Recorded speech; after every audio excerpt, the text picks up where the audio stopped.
Hoy vamos a sumergirnos en Risas del viento, un poema que, la verdad, no tiene miedo de asomarse al abismo. Es un viaje intenso a través de la memoria, del dolor, y que explora una de las preguntas más complejas. ¿Qué significa seguir viviendo cuando la muerte empieza a sentirse como una opción?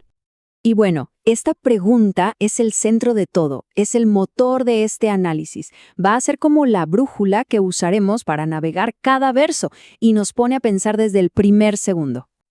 Fíjense cómo arranca. De inmediato, el poema nos mete de cabeza en un mundo completamente interior, súper abstracto. No estamos en un lugar físico, para nada. Estamos en una mente llena de vacíos eternos, donde los pensamientos son como el viento y los recuerdos son objetos que se ríen. Y aquí aparece una imagen clave. Normalmente pensamos en la muerte como algo oscuro, ¿no? Pero aquí es una mariposa. Es una personificación sutil, casi delicada, que la muestra más como una visitante frecuente, una presencia que está ahí, revoloteando, que como una amenaza terrible. Esto nos lleva a una de las ideas centrales. Y ojo que aparece súper temprano en el poema. La cosa no es evitar equivocarse, al contrario, es abrazar los errores. Porque al aceptarlos, al asumirlos, es que se encuentra la clave para perderle el miedo a esa mariposa que vuela cerca. Ok, todo esto suena muy filosófico, pero ¿cómo se ve en la vida real? Bueno, pues el poema justo hace ese giro. Pasa de lo mental, de lo abstracto, a meterse de lleno con las interacciones humanas y el dolor que inevitablemente a veces nos causan. Y aquí vemos un juego de contrastes increíble. El poema se enfoca en esa dualidad, en esa doble cara de la vida. Nos habla de que hay palabras que pueden herir mucho más que un cuchillo de verdad y al mismo tiempo que a veces quien menos te esperas, una persona extraña, puede ser quien te sane el alma. Exacto. Es esa paradoja de las relaciones humanas. El daño más profundo a veces ni se ve, es silencioso. Y la cura, por otro lado, puede venir de un encuentro fugaz, inesperado. Nos habla de lo frágiles que somos, ¿no? Y de lo sorprendente que puede ser la vida.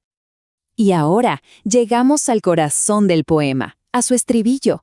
Una idea potentísima, retadora, que va a aparecer una y otra vez como el ancla de toda esta tormenta emocional.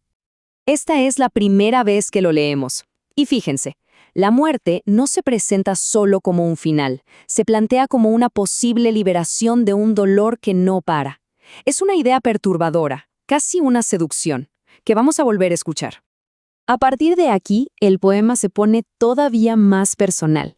Nos metemos de lleno en la historia del narrador, en sus fracasos, en el arrepentimiento, en todo ese peso que va dejando el tiempo. Esta frase es fuertísima.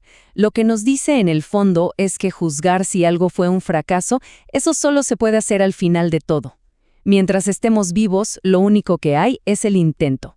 La lucha continúa, sin importar el resultado. Y aquí entra otro tema bien duro, la autoculpa. Pero no es culpar al destino o a los demás, Es un yo me lo busqué. Es asumir la responsabilidad por el propio dolor de una forma súper cruda, sin filtros. Y, ¿adivinen qué? Vuelve el estribillo. Justo ahora que estamos en lo más profundo del dolor y los recuerdos, reaparece, como para mostrarnos que esa idea, la de la muerte como opción, se alimenta de toda esa angustia del pasado. Vean este contraste brutal. A los 16, la esperanza, la ilusión de un niño. 10 años después, a los 26, ya hay cansancio, desilusión. Es el desgaste de la vida, la pérdida de la inocencia, capturada en un abrir y cerrar de ojos. ¡Wow! Aquí el poema ya no se guarda nada. Es de una honestidad brutal. Nos lanza a la cara lo difícil que es ser adulto y menciona esos pensamientos oscuros que a veces acompañan esa carga. Es el agotamiento existencial puro y duro.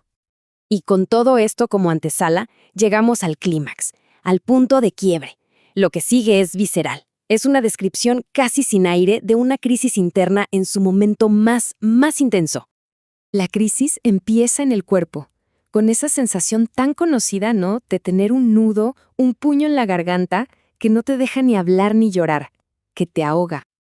Luego, la falta de aire. Se vuelve una asfixia, una sensación claustrofóbica. Es el horror de sentirse atrapado dentro de la propia mente, sin poder escapar. Y lo más terrible es que todo esto pasa por dentro. Por fuera, la imagen que se proyecta es de soberbia, de control, pero es solo una máscara que esconde un vacío total, un derrumbe que es inminente. Y finalmente, la máscara se rompe. La lucha llega a su punto final. Es el reconocimiento agotado de haber llegado a un límite que ya es insoportable.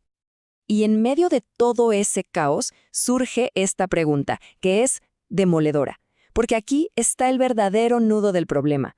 La lucha por ser honesto con uno mismo cuando la verdad es demasiado dolorosa para enfrentarla. Y entonces, por última vez, regresa el coro. Pero ahora, después de haber tocado fondo, de este colapso total, sus palabras golpean diferente. Ya no es una idea abstracta, se siente como una opción real, tangible, peligrosamente cercana. Después de esa intensidad, el poema empieza a bajar el ritmo.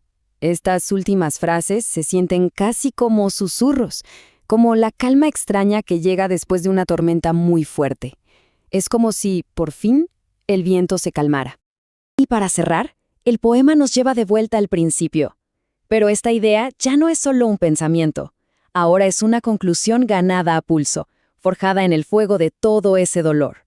Al final, el viaje al fondo del abismo reafirma que aceptar los errores es en última instancia lo único que nos libera del miedo.